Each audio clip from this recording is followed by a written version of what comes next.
1. La pureza. 1. Derecho y naturaleza. La teoría pura del derecho constituye una teoría sobre el derecho positivo. Se trata de una teoría sobre el derecho positivo en general, y no de una teoría sobre un orden jurídico específico. Es una doctrina general sobre el derecho, y no la interpretación de normas jurídicas particulares, nacionales o internacionales.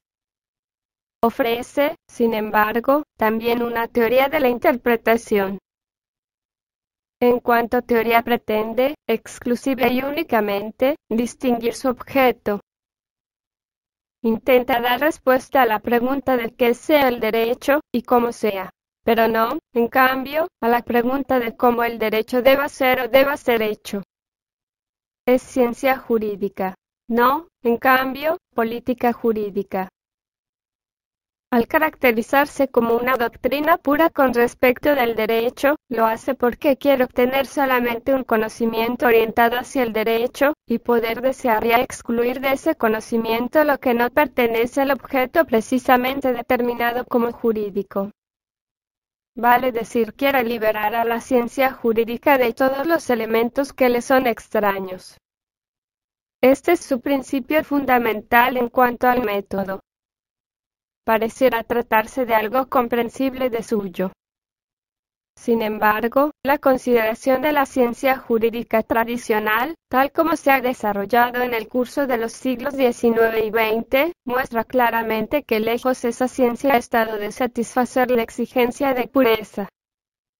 En manera enteramente acrítica, la jurisprudencia se ha confundido con la psicología y la sociología, con la ética y la teoría política. Esa confusión puede explicarse por referirse esas ciencias a objetos que, indudablemente, se encuentran en estrecha relación con el derecho. Cuando la teoría pura del derecho emprende la tarea de delimitar el conocimiento del derecho frente a esas disciplinas, no lo hace, por cierto, por ignorancia o rechazo de la relación, sino porque busca evitar un sincretismo metódico que oscurece la esencia de la ciencia jurídica y borra los límites que le traza la naturaleza de su objeto. 1. Lo que acontece y su significado jurídico. Si se parte de la distinción entre ciencias naturales y ciencias sociales, y, por ende, de una distinción entre naturaleza y sociedad, como distinción entre los diferentes objetos de esas ciencias, se plantea entonces, por de pronto, el interrogante de si la ciencia jurídica es una ciencia natural o una ciencia social, de si el derecho es un objeto natural o un objeto social. Pero esta contraposición de naturaleza y sociedad no es posible sin más ni más, puesto que la sociedad entendida como la convivencia fáctica de los seres humanos, puede ser pensada como una parte de la vida en general, y, por ello, como una parte integrante de la naturaleza. Y en tanto el derecho aquello que, por de pronto, se suele considerar tal, por lo menos en cuanto se encuentra con una parte de su ser en el dominio de la naturaleza, pareciera tener una existencia plenamente natural. Si se analiza, en efecto, cualquiera de los acontecimientos fácticos considerados jurídicos, o que se encuentran en alguna relación con el derecho como pudiera ser una votación parlamentaria, un acto de la administración, la sentencia de un juez, un negocio jurídico, un delito, cabe distinguir dos elementos. Uno es un acto sensiblemente perceptible que de por sí acaece en el tiempo y en el espacio, o bien, una serie de semejantes actos el externo acontecer de acciones humanas. El otro elemento está constituido por la significación jurídica, es decir, la significación que el acontecimiento adquiere por el lado del derecho. Se reúnen hombres en un recinto, pronuncian discursos, algunos levantan las manos, otros no. Esto es lo que acontece externamente. Su significación se ha resuelto dictar una ley, se ha producido derecho. Aquí se encuentra la distinción, enteramente corriente para los juristas, entre los procedimientos legislativos y su producto, la ley. Otro ejemplo: un hombre, revestido con la toga, pronuncia desde un sitial elevado determinadas palabras a un hombre que se encuentra delante suyo. Jurídicamente este acontecimiento externo significa que se ha pronunciado una sentencia judicial. Un comerciante escribe a otro una carta de determinado contenido. El segundo le responde con otra carta. Ello significa cerrado, desde el punto de vista del derecho, un contrato. Alguien provoca, con cierta actividad, la muerte de otro. Jurídicamente ello significa un homicidio. El sentido subjetivo y el sentido objetivo de los actos. La autoatribución de significado en un acto como un acontecimiento fáctico externo, no cabe, sin más, captar visual o auditivamente su significación jurídica, a la manera, por ejemplo, como se perciben las propiedades naturales de un objeto, como el color, la dureza, el peso. Por cierto que el hombre que actúa racionalmente, que produce el acto, enlaza a su acto un determinado sentido que, de alguna manera, es expresado y será comprendido por otros. Este sentido subjetivo puede coincidir con la significación objetiva que el acontecimiento puede tener por el lado del derecho, pero no es necesario que coincidan. Alguien dispone por escrito de su patrimonio para el caso de su muerte. El sentido subjetivo de esta acción es un testamento. Objetivamente, desde el punto de vista jurídico, puede quizás en razón de algún defecto de forma, que no lo sea. Cuando una organización clandestina, con el propósito de liberar a la patria de sus lasias, condena a muerte a alguien considerado por ella como un traidor, lo que subjetivamente considera, y denomina, como una condena capital que hace cumplir por un hombre de confianza, objetivamente, desde el punto de vista jurídico, no constituye la ejecución de una sentencia de muerte, sino un asesinato político, aunque en cuanto al acontecer externo nada se distinga del cumplimiento de una condena capital. Un acto en cuanto se expresa a través de palabras verbalmente formuladas o escritas puede él mismo anunciar algo sobre su significado jurídico. En ello se encuentra una peculiaridad del material dado al conocimiento jurídico. Una planta nada puede transmitir sobre sí misma al investigador natural que la determina científicamente. No intenta en forma alguna explicarse a sí misma desde un punto de vista científico-natural. Pero un acto de conducta humana puede llevar muy bien consigo una autoatribución de significado jurídico, es decir, contener enunciación sobre lo que significa jurídicamente. Los hombres reunidos en un congreso pueden expresamente explicar que han dictado una ley. Un hombre puede describir literalmente sus disposiciones de última voluntad como testamento. Dos personas pueden declarar que inician un negocio jurídico. El conocimiento conceptual del derecho encuentra a veces ya una autocaracterización jurídica del material, que se anticipa a la explicitación que cumplirá el conocimiento jurídico. 1, 2. La norma. A. La norma como esquema de explicitación conceptual. El acontecimiento externo que, por su significación objetiva, constituye un acto conforme a derecho o contrario a derecho, es, pues, en todos los casos, en cuanto suceso que se desarrolla en el tiempo y en el espacio, sensiblemente perceptible, un trozo de la naturaleza y, en cuanto tal, determinado por leyes causales. Solo que ese suceso, en cuanto tal, como elemento del sistema de la naturaleza, no es objeto de un conocimiento específicamente jurídico, y, de esa suerte, no constituye en general nada que sea derecho. Lo que hace de ese acontecimiento un acto conforme a derecho o contrario a derecho no reside en su facticidad, en su ser natural, es decir, en su ser determinado por leyes causales, encerrado en el sistema de la naturaleza, sino el sentido objetivo ligado al mismo, la significación con que cuenta.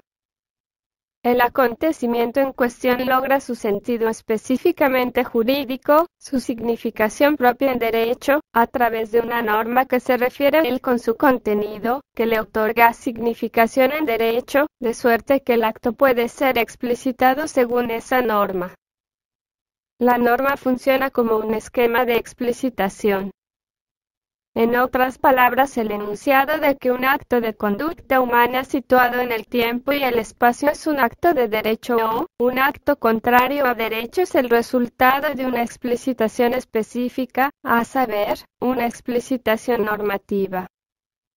Puesto que también en la concepción de que el acto exhibe un acontecer natural, solo recibe expresión una explicitación determinada, diferente de la normativa, a saber una explicitación causal.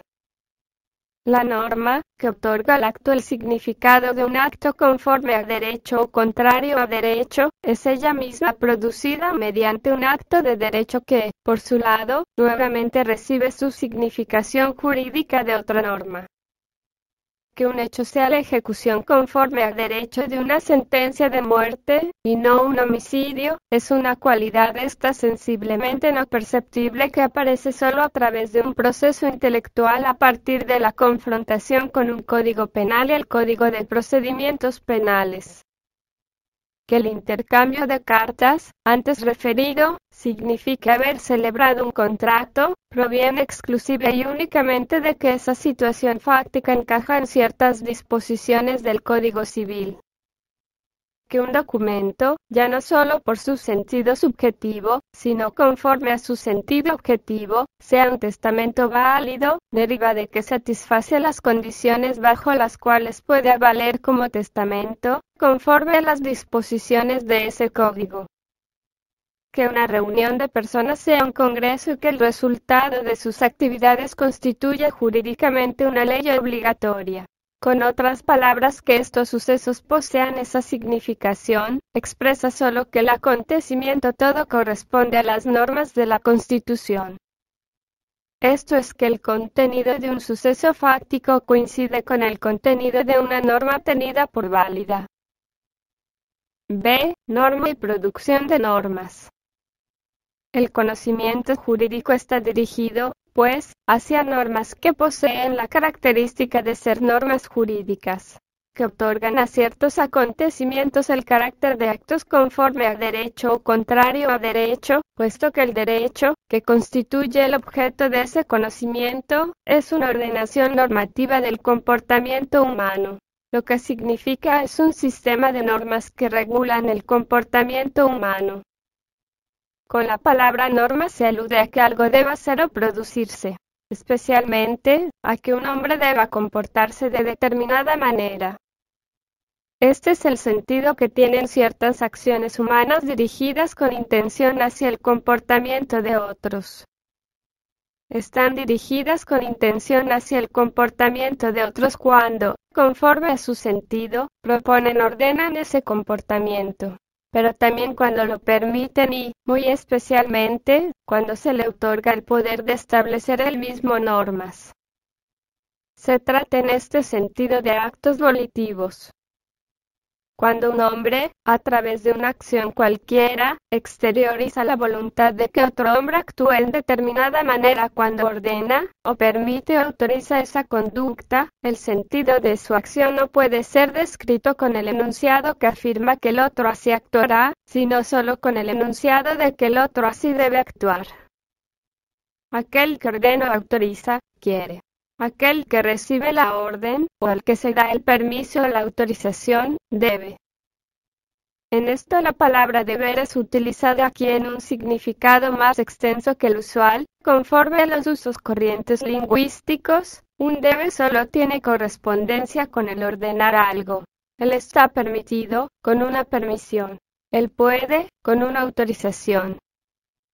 Aquí, empero, designaremos con deber el sentido normativo de un acto orientado intencionalmente al comportamiento de otro.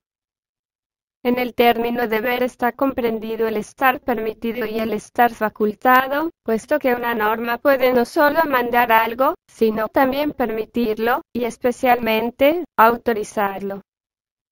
cuando aquel al que se ordena o permite una determinada conducta, aquel al que se faculta con respecto de determinada conducta, quiera preguntar por el fundamento de encontrarse bajo una orden, tener una permisión o estar autorizado y no, por la causa del acto mediante el cual se le ordena, permite o faculta, solo puede preguntar por qué debo. O también, en los usos lingüísticos corrientes me está permitido, ¿puedo comportarme así? Norma es el sentido de un acto con el cual se ordena o permite y, en especial, se autoriza un comportamiento. Debe tenerse en cuenta con ello que la norma, como sentido específico de un acto intencionalmente dirigido hacia el comportamiento de otro, es algo distinto del acto de voluntad cuyo sentido constituye. Dado que la norma es un deber, mientras que el acto de voluntad, cuyo sentido constituye, es un ser.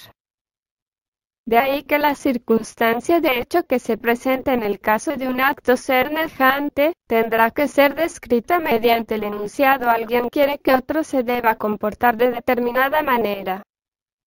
La primera parte del enunciado se refiere a un ente existente, el hecho real del acto de voluntad.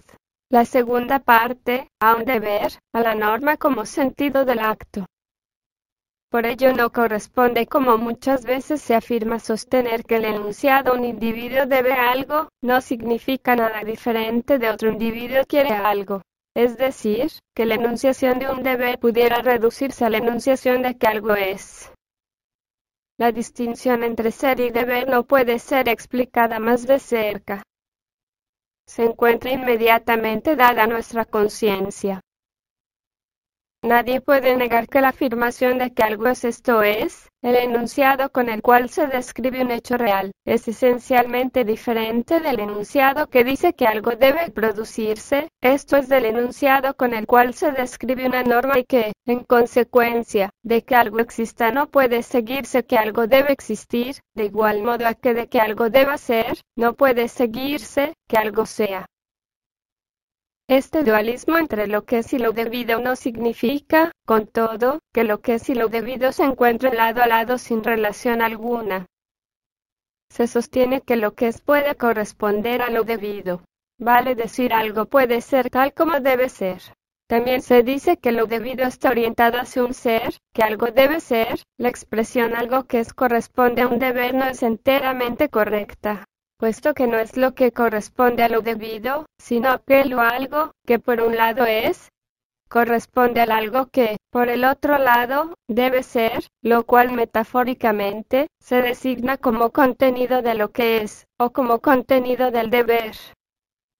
Cabe expresar esto también diciendo, cierta cosa, sobre todo, una determinada conducta, puede tener la propiedad de existir, o la propiedad de deber existir.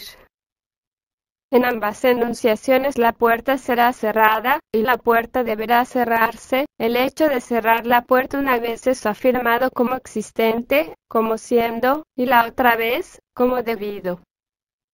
La conducta que es y la conducta debida no son idénticas. La conducta debida es igual a la conducta real, difiriendo solo en la circunstancia modalidad de que una tiene existencia, y la otra debe producirse.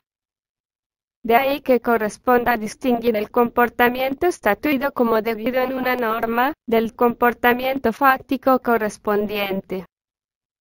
Pero el comportamiento estatuido como debido en la norma, en cuanto contenido de la norma, puede cotejarse con el comportamiento correspondiente a la norma, lo que quiere decir al contenido de la norma. La conducta debida en cuanto contenido de la norma no puede, con todo, ser el comportamiento fáctico correspondiente a la norma. En todo caso, se caracteriza también esta conducta correspondiente a la norma y, por lo tanto, una conducta real, como una conducta debida, queriéndose decir que ella es tal como debe ser. La expresión conducta debida es ambigua. Puede referirse a la conducta que, en la norma, como su contenido, debe ser, y que es debida aun cuando no se haya producido. Pero también puede referirse a la conducta fácticamente producida que corresponde al contenido de la norma. Si se afirma que lo debido está dirigido hacia una realidad, que la norma está dirigida a una conducta real, se sostiene entonces que la conducta fáctica correspondiente al contenido de la norma, el contenido real, es equiparada al contenido del deber, y la conducta efectiva a la conducta debida en razón de la norma, aun cuando, en mérito de la diferencia modal ser real en un caso, ser debida, en el otro, no sean idénticas. Las acciones cuyo sentido es una norma pueden cumplirse de diversas maneras.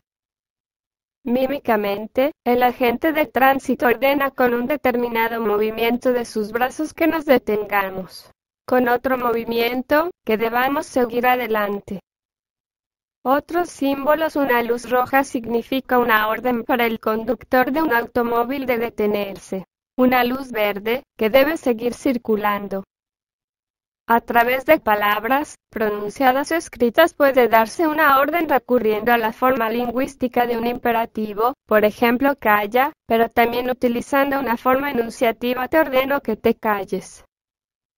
Mediante esta forma pueden formularse también permisiones o autorizaciones.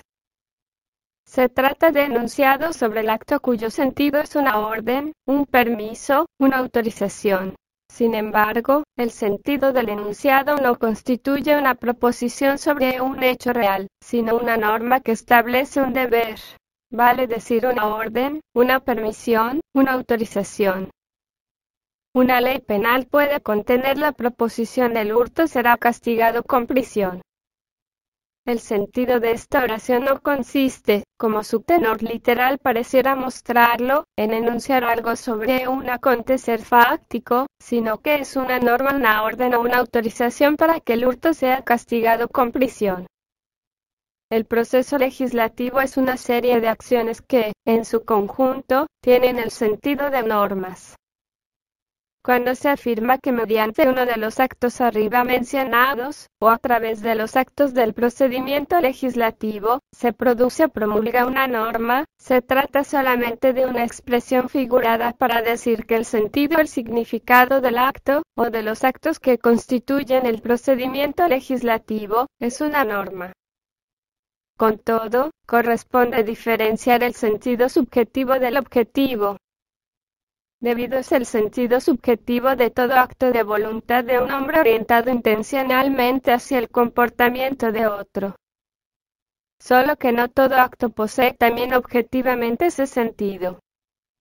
Solo cuando también cuenta, objetivamente, con el sentido de un deber, se caracteriza a lo debido como norma. Así, al ser lo debido el sentido objetivo del acto, se expresa que la conducta, hacia la cual el acto se orienta intencionalmente, es considerada como debida no solo desde el punto de vista del individuo que cumple el acto, sino también desde el punto de vista de un tercero no participante. Y ello incluso cuando la voluntad, cuyo sentido subjetivo es el deber, haya cesado fácticamente de existir, en cuanto con la voluntad no desaparece el sentido, lo debido. El deber vale aunque haya cesado el querer. Más vale inclusive cuando el individuo, cuyo comportamiento según el sentido subjetivo del acto de voluntad es debido, nada sepa de tal acto y de su sentido. Vale cuando ese individuo es considerado como obligado, o facultado a actuar como se debe. Entonces ese deber, como un deber objetivo, es una norma válida, que obliga a quien está dirigida. Tal es, pues, el caso, cuando el acto de voluntad, cuyo sentido subjetivo es un deber, ha recibido ese sentido objetivo a través de una norma.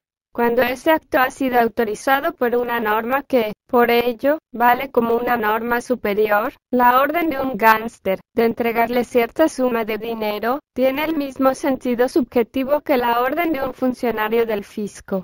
A saber, el sentido de que el individuo, al cual la orden se dirige, entregue una determinada cantidad de dinero.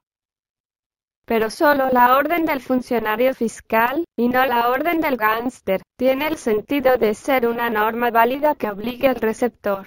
Solo una, y no la otra, es un acto productor de una norma. Ello, en cuanto a la acción del funcionario fiscal se encuentra autorizada por una ley impositiva, mientras que el acto del gánster no reposa en ninguna norma que así lo faculte. Que el acto legislativo, que subjetivamente tiene el sentido de lo debido, posea también objetivamente ese sentido, es decir, el sentido de una norma válida, proviene de que la Constitución otorga al acto de legislar ese sentido objetivo. El acto constituyente no cuenta solo con un sentido subjetivo, sino también con un sentido normativo objetivo, cuando se presupone que corresponde actuar como lo prescribe el constituyente. Cuando una persona que se encuentra en peligro le pide a otra que la auxilie, el sentido subjetivo de su exigencia es que la otra le debe prestar auxilio. Mas solo tenemos una norma objetivamente válida, que obligue a la otra, si vale la norma general de amar al prójimo, quizás establecida por un fundador de una religión.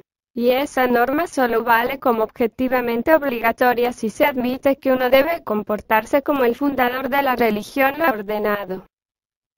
Una presuposición semejante, fundante de la validez objetiva, será designada aquí como norma fundante. No se trata, por lo tanto, del hecho real de un acto volitivo dirigido a un comportamiento determinado de otro, sino nuevamente de una norma de deber, a partir de la cual se sigue en un sentido objetivo la validez de la norma según la cual el otro debe comportarse conforme al sentido subjetivo del acto de voluntad. Los actos constituyentes del hecho de la costumbre pueden también establecer normas mediante las cuales un comportamiento queda determinado como debido. Cuando los hombres, que conviven socialmente, actúan durante cierto tiempo bajo ciertas condiciones idénticas, de manera o de algún modo igual, surge en cada individuo la voluntad de actuar en la manera como los miembros de la sociedad consuetudinariamente actúan. El sentido subjetivo de los actos constituyentes del hecho de la costumbre, no es, por de pronto, un deber.